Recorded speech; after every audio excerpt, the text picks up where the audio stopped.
আসসালামু আলাইকুম। সাজেক সাফারি সিএনজিতে আপনাদের সবাইকে স্বাগতম।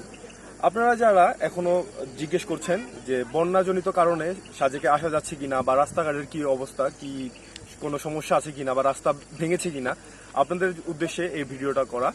আপনারা যারা ঢাকা থেকে বা বিভিন্ন জেলা থেকে সাজেকের উদ্দেশ্যে আসতে যাচ্ছেন, আপনারা নিশ্চিন্ত মনে আপনারা সাজেক আসতে পারবেন।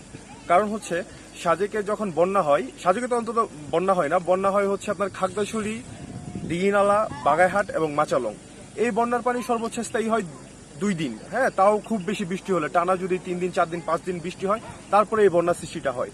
আর এটা খুবই রেয়ার, এটা বছরে একবার বা 2 বছরে একবার 2বার এই টাইপের হয়। আর আপনার কুমিল্লা, ফেনী, নোয়াখালী, লক্ষ্মীপুরে যে বন্যাটা হয়েছে, এটা মিনিমাম 5 থেকে 7 দিন স্থায়ী ছিল। কিন্তু এখন বর্তমানে এই টাইপের বন্যাজনিত কারণে বা কোনো রাস্তা ভাঙা বা সাজেক আসা যাচ্ছে না, এই টাইপের কোনো সমস্যা নেই।